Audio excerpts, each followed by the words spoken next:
Вітаю вас у эфіры рацыя той самы лістапад 2024. Калі нешта і можа кардынальна мяняцца ў Беларусі і ва ўкраіне, то працэсы пачнуцца ў хуткім часе. На сувязі са студыяй аналітык грамадскі дзеяч Сергей Бульба. Вітаю. День добрый, вітаю. Сергею, ну вось і заканчваецца электаральная кампанія ў Штатах.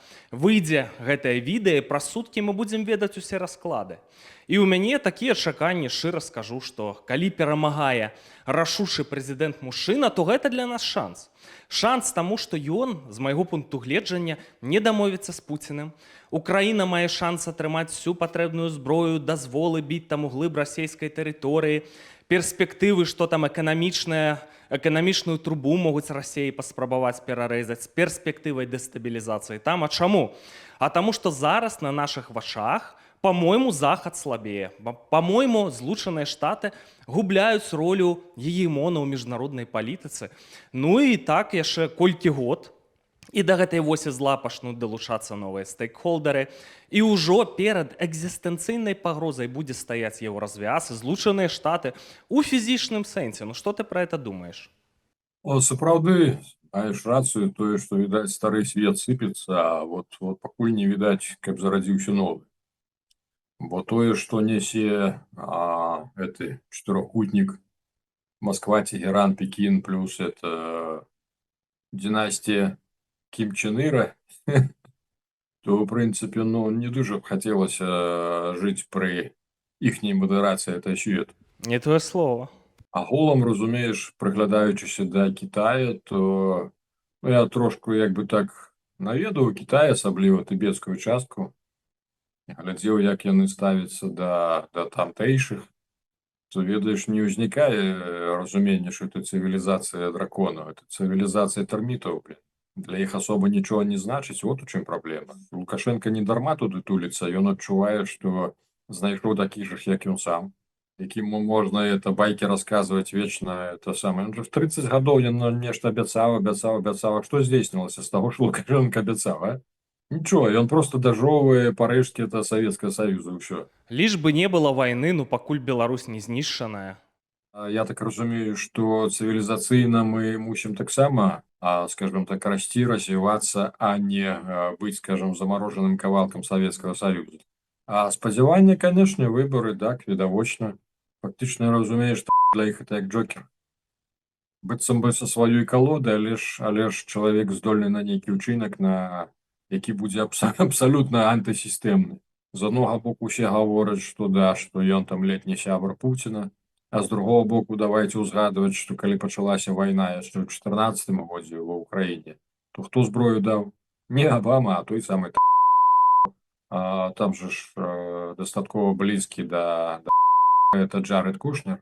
Ён свае продкі яго з-пад Наваградку. Ну і, канешне, беларусы спадзяюцца, што змогуць уплываць, змогуць і санкцыі скасаваць, і багата якіх плюшак для сябе набыць. Ну, ты прыгадаў там пра Джареда Кушнера, можа з'явіцца кангрэсмен Беларусь, не ведаю, ці ты чуў. Так, нарадзінец з Берасцейскай вобласці, які рос у Беларусі. Вось праз некалькі дзён даведаемся, нармальны чалавек правільных поглядаў, беларускую мову разумее, па-беларуску можа гаварыць, хрысціянін.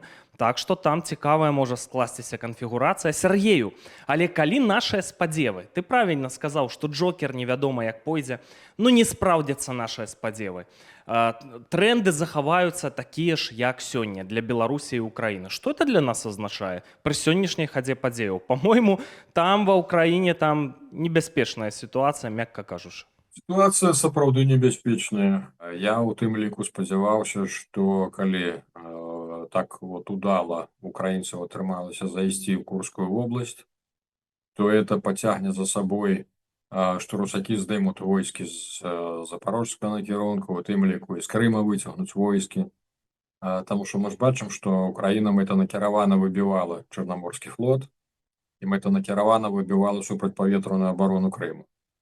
І ўжо як бы так склалася ўражанне, што, магчыма, Украіна лёгка атрымаецца і Крым забраць, калі русакі вот усе гэтыя войскі пацягнуць на Курскі накірунак.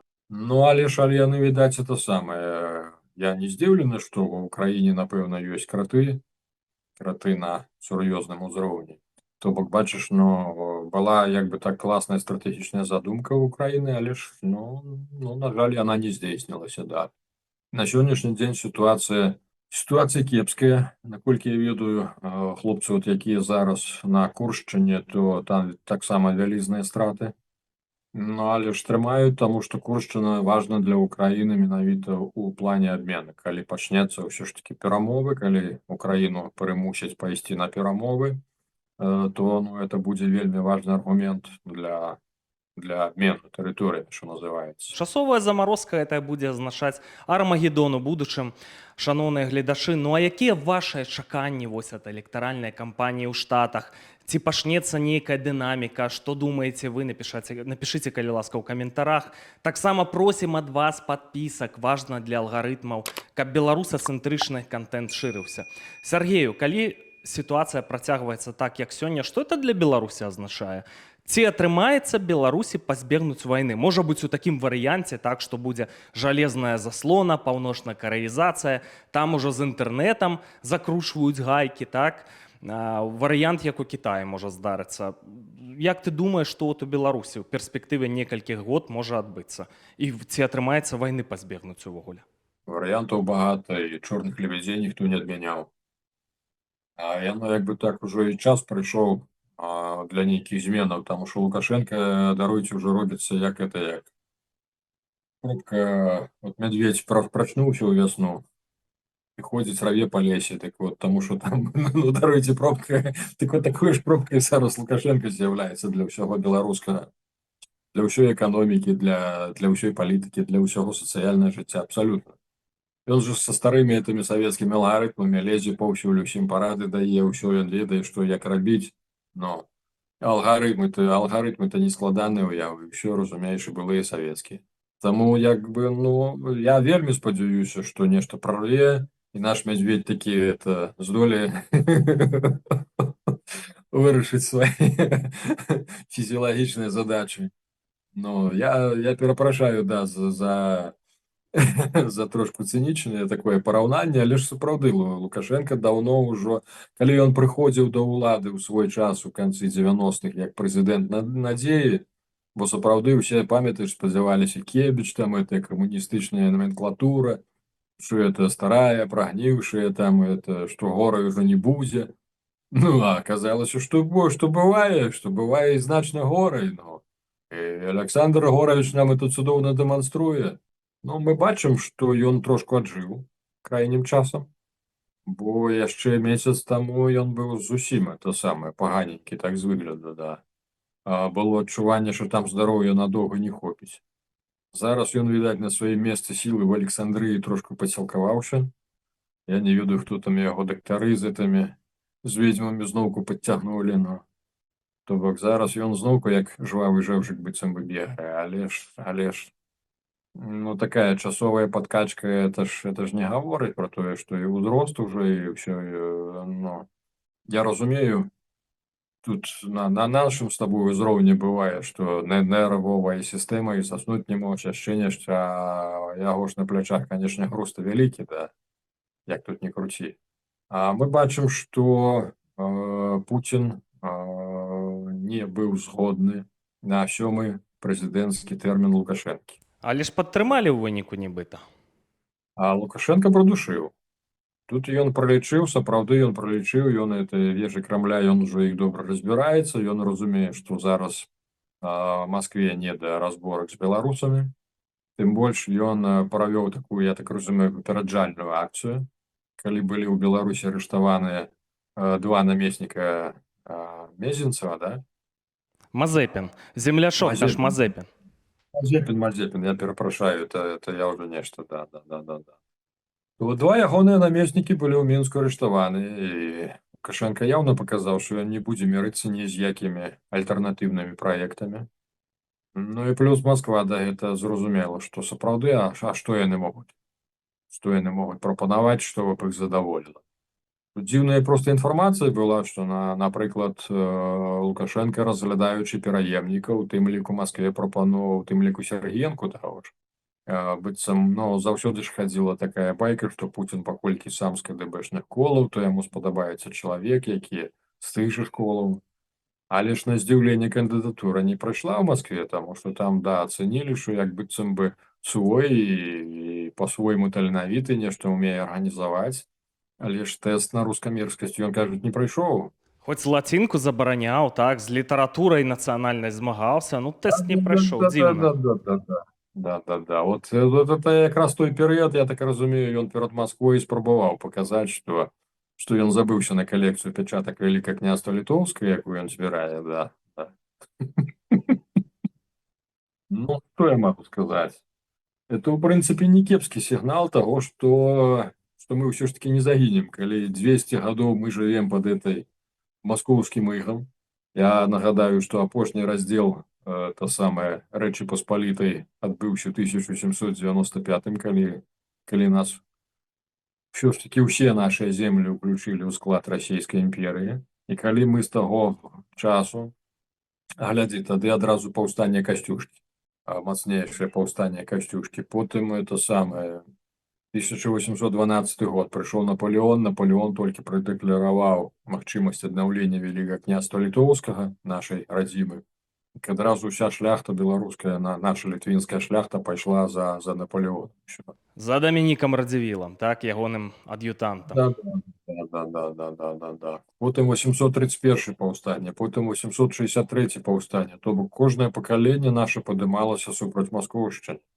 Я быў вельмі здзіўлены, разумееш, я калі у сваім радавым дрэве меў час, калі яшчэ ў Беларусі па архівах магчымасць паглядзець, то здзівіўся, што здавалася Бабруйшчына, 863 год. Нават там, от глядзі, яны што зрабілі, русакі што зрабілі, яны перасталі запісваць для сялян, яны перасталі запісваць прозвішчы. Но читаю за 863 доклад губернская полицейская, это Бобруйская, про то, что это недзе травень месяц, что типа бузять там это самое, народ бузить, нешта им там еще не подобается. Ну и он докладает, что мы проехали, собрали народ, як бы все потлумачили, зняли старостов старых, ну и написано там этих Вацлавовичев, Сигизмундовичев, Яновичев. Этих поздымали и поставили супернадзейных Петровичев, Сидоровичев и Ивановичев. Проходит литерально 3 месяца, и этот же самый губернский полицейский докладывает, что пришлось сдымать уже этих Сидоровичев с Петровичами, потому что яны ходят агитуют не слухать московскую уладу. Вот, разумеешь? А я на Ігора Сергієнку пляжаў тут усяляк. Не ведаў, што ён збіраў калекцыю пячатак Вялікага княства Літоўскага. Ігор Бацькавіч, извините, пожалуйста. Рацыя. Тыдзень таму у нас выходзіла гутарка з Паўлам Мацукевічам. Так, дыпламат у 20-м годзе стаў на бок народа, звольніўся з МЗС. Ягонае меркаванне, што пры сённяшняй сітуацыі самы выгадны варыянт, калі Лукашенка захоўвае ўладу, значыцца і моцны, і вот ён яе захоўвае, ён вымушаны ісці на транзіт, ну, з-за фізіялагічных прычынаў, так? І што гэта для нас шанс вось умацавання незалежнасці пасля досыць крытычнай сітуацыі і такой вось эвалюцыі з дыктатуры ў дэмакратыю, калі Лукашенко заменіць Віктор Лукашенко. Ну, што ты думаеш пра гэта? Ну, слухай, мне падаецца, што ў Віктора Лукашэнкі няма такога нутранага демона уласталюбнага, які ёсць у яго на бацькі. Напэўна, это зараза не перадаецца як бы генетычна. Праз пакаленне. Ну, дзе ён яго ўзяў, звычайна патэнцыял дзеда ж пераходзіць унукам, а не дзіця. Так што, ну, Віктор не адрозніваецца. Віктор, да, любіць шыкоўнае жыццё, Віктор любіць самыя шыкоўныя забавы, але ж пры гэтым у яго няма такого таленту, як у старэйшага. Я думаю, што ён это сам разумее, яму не дуже падабаецца, відаць, асабліва публічнасць. Таму і разглядалі, як бы, пагаворваць іншы варыянт. От чаму пра Галоўчынку размова, і пра Косінца, і пра Сергіенку, да. Што будзе, ніхто ж не можа прадказаць. Мы ж бачым, што той же Карпенкоў, напэўна, марыць, ён же ж марыў стаць кіраўніком міністрам унутраных справ, а потым заскочыць у крэсла дыктатара. Спрацуе это, не спрацуе, халера яго ведае, што там будзе. Я ўжо казаў, што там да перадзелу ўлады ў Беларусі падрыхтаваліся багата якія структуры. Багата якія і па сістэме МУС, і Он, я кажу, Шуневич рихтує снайперов, это в обществі охотників на риболовів, ну, здавалося б, навошта. Ну, але ж зараз кожен розуміє, що треба мати свою нейку невеличку армію. Но ситуация такая, что все-таки будет электоральная кампания у Беларуси, так званая электоральная кампания.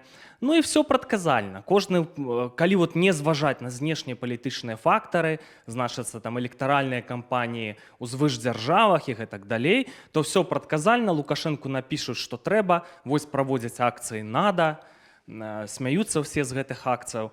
Но як ты думаеш, можа нешта пайсці не па плане рэжыма?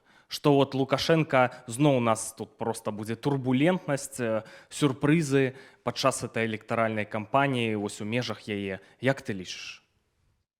Ну, слухай, наші ж продки не здарма говорять, що чоловік мяркує, а Бог розмірковує. І от я сподіваюся, що все ж таки приходить час і чорних лебедей, і увогуле, якби, мусить быць унесена нейкая змена вот у это на наш гэты пякельны свет, а то нейкае кола, як зачараванае кола, одно і тое ж. Это не то, что день сурка, это я не ведаю, это день вампира нейкі, блин, вообще мы живем в Беларуси. Таму я вельмі спадзяюся, што нешта пойдзе не по протоколу. Я не бачу пакуль, што называецца прычыны, што можа паслужыць. Ну, але ж, ну, мы самі разумеем, што калі б мы это бачылі, то это бачылі, напрыклад, і овацыі, усе это, хто пралічвае, то яны б даўно б ужо заняліся. А тут ёсць другі тэзы, што, як гавораць, рэвалюцыйная партыя это не тая, якая рэвалюцыю рыхтуе, а тая, кажется, гатовай да рэвалюцыі, разумееш? Вот у чым сэнс. І што стане вот той вот якраз вот той вот іскрой, якая запусціць усе этой працэсы ў Беларусі. То я так, ну, я вельмі спадзяюся, што эта іскра будзе. Тому што пасля 20-го года, хаця вельмі багата народу выдушылі менавіта з Беларусі, дуже багата народу мусіла з'ехаць, то ў турмах. А я ж нагадаю, што хваля рэпрэсіяў з 20-го года яна не спынялася, і он зараз беларускі МУЗ пацвярджае, колькі арыштаў па ўсёй Беларусі. То бок ім трэба паказваць спакойную карцінку. Ім трэба паказваць, што быццам бы адбыўся новы сацыяльны дагавор паміж Лукашэнкам і электаратам, што электарат зноўку чамусьці полюбіў Лукашэнку. Але ж ты разумееш, это як торф гарыць унутры пад зямлёй. Зверху нічого не відаць, а знутры ўжо ўсё выгарае, разумееш? І рано ці позна вот гэты пласт зямлі, які прыкрывае этот торф, ён абваліцца і пажар выйдзе на гару. Ну добра, ты прыгадаў пра чарговыя масавыя затрыманні ў Беларусі, распачынаюцца крымінальныя справы, значыцца, нібыта за змову з мэтай звяржэння дзяржаўнай улады там у такім духу. Так, вось масавыя затрыманні. Як ты думаеш, гэта адпрацоўваюць прэвентыўна людзей, якія трапілі ў фокус у 20-м, 21-х гадах? Ці нешта там сапраўды адбываецца? А можа быць, Расія ваду каламуціць? Што там за працэс? І ён мне от шчыра назіраючы, як бы так абстрагаваўшыся, хелікоптер в'ю, што называецца, ну вот з паверху вышэй, увогуле дзіўна трошку назіраць за гэтым усім. А мы разумеем, што Лукашэнку трэба паказаць, я паўтаруся, да, што сацыяльны дагавор новы заключаны, народ зноўку яго любіць, усё цудоўна. Яны збіраюцца пайсці на выбары, прадэманстраваць, што быццам бы зноўку вот адзінства народа, ўсё добра. МУЗ забяспечыць, што ўсё это гарантавана, ціхая, іхняя мэта зараз запалохаць любыя праявы, для чаго яны праводзяць гэтыя арышты. З другого боку, вельмі дзіўна назіраць за так званай апазіцыяй. Вот глядзі, Пал Палыч Латушка, з чаго б то, заклікае ўсіх прыходзіць на выбары, галасаваць супраць Лукашэнкі. Так а ўсе ж ужо даўно разумеюць, што, напрыклад, недзе з 2010 года лукашэнкаўская сістэма, яны абсалютна не лічаць гэтыя галасы, яны заранее абвяшчаюць заранее прынятую дату. Ну, напісалі і все, і все справы. Якія там падлікі? Я аднойчы у Вачавіткі назіраў, знаёмы быў у выбарчай камісіі, інтэлігентныя людзі, дарэчы. І проста мне паказалі всю эту сістэму. Это вот калі абіралася Караткевіч, так? Просто вось 100% 40 на вока яна там набрала, по факце там, по-моему, 7 написали. Я пытаюсь, ну а як так? Ну кажу, ну так вот, такая рэчаіснасць. Вот можешь фоткаць, здымаць, это нічога не зменіць. Таму, канешне. Таму мяне здзіўляе, да, чаму, напрыклад, вот новая, это так званая пазіцыя заяўляе, што вы ідзіце на выбары, галасуйце супраць. Это ж легітимізацыя. Лукашенку трэба картинку показать, что, бачыце, тут чэргі прямо стоять, народ ломится галасіць. Но другая тенденция, старая позиция при этом заявляет, что бойкотуйте выборы, но это, по-моему, больше разумно, больше правильно. Ну, а кроме того, конечно, разумение, что белорусы и так будут бойкотовать, и не трэба ніякія заклики. Тут з'является третья плыня, якая заявляет, давайте это самое голосовать за спойлера Лукашенко. Так а чым это адрозніваецца ад пазіцыі латушкі, які заклікае? Это тое ж самае, прыйдзі, покажи, что ты ёсць, ствары чаргу, и это для Лукашэнкі будзе дастаткова, каб это самае. А потым гаварыць, ну да, бачыце, вот народ прыходзіць, народ там это фетику тусуецца, значыцца, ўсё, значыцца, любіць Сашу. Якія прэтэнзіі? Ну, ёсць яшчэ адна тэндэнцыя, так? Такая цікавая ініцыятыва, аб'яднаны штаб супраціву. Напісалі там у сваіх соцсетках, што хто пойдзе галасаваць, все, вы памагатыя ў дзяржперавароце, мы атрымаем спіс выбарнікаў і гэтак далей, все, будзеце адказваць паводле крымінальнага кодекса. Ну што ты думаеш пра такія заявы? Што яны толькі ўмацоўваюць сістэму, ўсё. Якія яны спіскі атрымаюць і што яны зробяць? Уже милиция смеется с той же этой черной книги Беларуси, да, где збираюць усіх гэтых быццам бы памагатых рэжыма Лукашэнкі, і што? Вот яны самі смяюцца, ну, внеслі вы мяне ў сваю кніжку, а што мне зробіць? Нічога. То бок разумееш, тут без зваротнай сувязі ад імя народу нічого не будзе. Вот вечное вот это вот полоханье, то, что а мы вам, мы вот это, и что? А где что зроблено? Вот у этом проблема, разумеешь? Сергею, у мяне канкрэтнае пытанне да цябе. Падказка для людзей унутры краіны, таму што ў нас глядач дамінантна знаходзіцца ўнутры Беларусі. Вось нармальны чалавек, ён бы все хацеў байкатаваць выбары, разумее, што гэта камедыя, фарс і гэтак далей. Ну, гоняць яго. Ідзі галасуй, мы пракантралюем. Ці трэба такому чалавеку геройнічаць, брацца ў рожкі? Вот якую ты даш падказку? То разумееш, улады зразумелі, што найбольшая пагроза это сапраўды пагроза таго, што чалавек застанецца без работы, у яго не будзе грошай на ўтрыманне мінімальнага свайго функцыянала неабходна, разумееш? Таму яны палохаюць гэтым. Калі чалавека заганяюць, прымушаюць ісці галасаваць, ну ідзіце галасуйце, таму што страціць работу просто так ніхто ж вам не кампенсуе, ні Ціхановская, ні Латушка, ніхто. Таму як бы, да, трэба разумець, што ад гэтага голасу ўсё роўна нічога не залежыць, што ўсё роўна, я спадзяюся, у гэтую ж электаральную кампанію Лукашэнкі хопіць мазгоў. Гаворыш, у 2020 годзе Шейман падказваў, што напішыце там недзе 53-56% і народ нармальна прыме. Ну, але ж Лукашенко, як это ён тады перад сярэднеазіяцкімі пацанамі, яму ж няёмка будзе, там ж за тых вот, типа там і 96, і 102, і он у Карэі 108, да, колькі там падлічылі. А тут прыедзеш, як лох, разумееш, што за цябе там вот толькі 52, ну што это, ну это ж адчуваць сябе будзеш, можна сказаць, як нейкі недамерак. Таму з разуменнем, што эта сістэма з сябе ўяўляе, калі прымушаюць, то ну, по-беларуску трэба схадзіць, але ж пры гэтым разумець тым, хто свядома як бы прагне свабоды, я нават не пра мову, не пра культуру, я пра свабоду кажу. Вот зараз у нас выбар стаіць ва ўсім свеце якраз барацьба, што называецца, цемры са святлом. Таму вот тым, хто прагне свабоды, я раю ўсё ж такі, да, неяк вот ствараць. Ну, я не за десятки зараз, я лічу, што самая максімальная зараз групка это 3-4 чалавекі, экіпаж адной машыны, да. А ўсё ж такі, ну, камунікаваць, мінімальна камунікаваць з тымі, каму давяраеце, то самае, работаць. И при этом я не здарма сказал, что менты смеются, милиция смеется с той же в черной книге, а что вы нам зрабілі. Калі не будзе вот этой самой зворотной сувязі, а у нас яе няма на сённяшні дзень, разумееце, любая сістэма без зворотной сувязі, яна рано ці позна ідзе ў разнос. Так вот наша, яна ўжо, як бы так, на сур'ёзнай амплітудзе, да, перад тым, як самую сябе парваць, што называецца.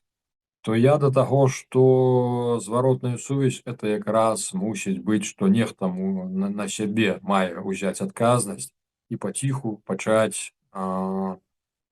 скажем так, акты возмездзія прамога ўздзеяння, да.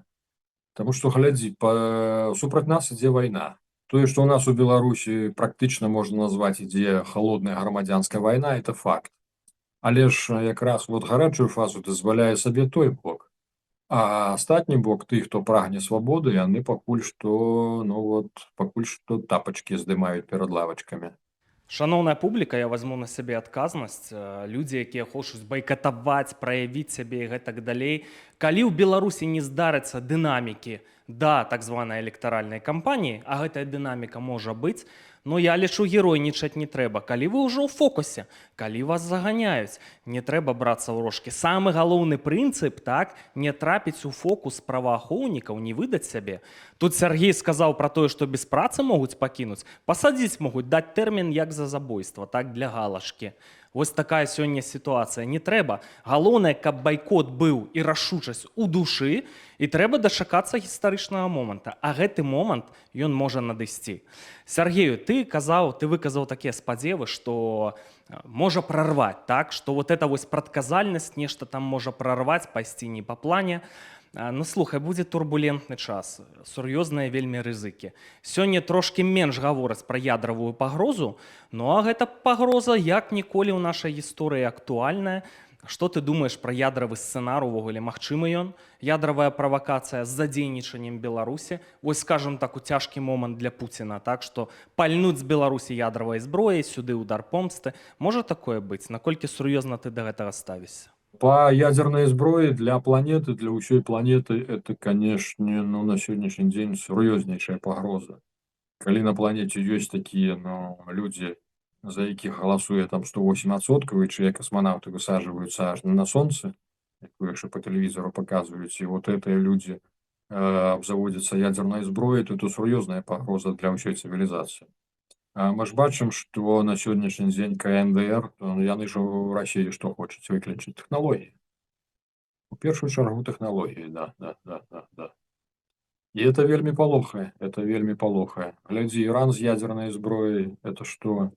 То бок тут для планеты мы ж бачым, як накаляецца паміж Іранам і Ізраіль. І таму хто першы прыменіць, ну як тут не ўзгадаць тую ж Вангу пагаворваюць, прадказвала, што Трэцяя сусветная пачнецца ўсё ж такі за нейкай маленькай краіны. А што это за маленькая краіна? Это Ізраіль ці Карэя, хто там з іх менш? Ізраіль, напэўна. На жаль, і Беларусь датычна ядравай пагрозы ў пярэдніх шэрагах.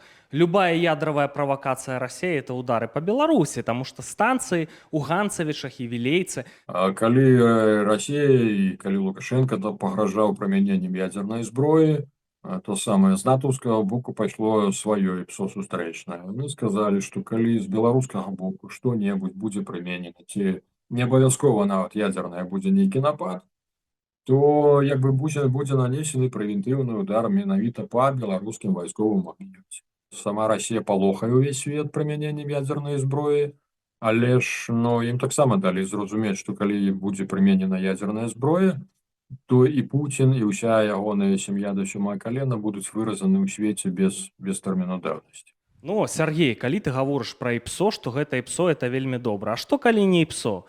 Вось гэта для Беларусі можа быць катастрофа. Глядзі, каб Ванга гаварыла не пра Беларусь, так? Я разумею, што там Ізраіль меншы, Карэя меншая, а што калі з Беларусі падобныя рэчы пачнуцца? Не дай Бог. Сергею, я хачу зараз у канцы гутаркі вярнуцца да таго, з чаго пачынаў. Вось зразумела, што непрадказальная сітуацыя, тым не менш, паводле тваіх адчуванняў, ці ўваходзім мы, у гістарычны час? Так, па маім унутраным адчуванні бліжэйшы час будзе адкрываць вокны магчымасцяў, так. Не ведаю, это не вытлумачальна на рацыянальным узроўні пакуль што. Але ж на унутраным узроўні я лічу, што ў нас будзе бліжэйшым часам рэальны шанец памяняць сітуацыю ўнутры Беларусі. Я таксама, шчыра прызнаюся, маю такія спадзевы. Шаноўная публіка, якія вашыя меркаванні, зноў-такі чакаем вашых каментароў, чакаем падпісак. Можа быць, памыляемся ў нейкіх ацэнках, але затое шчырыя з вамі і не вешаем вам локшыны на вушы. Сергею, дзякуй за ўдзел у гэтым выпуску. Што ж, спадзяюся, што ўжо праз некалькі дзён многае можа змяніцца. Жыве Беларусь! Жыве вечна!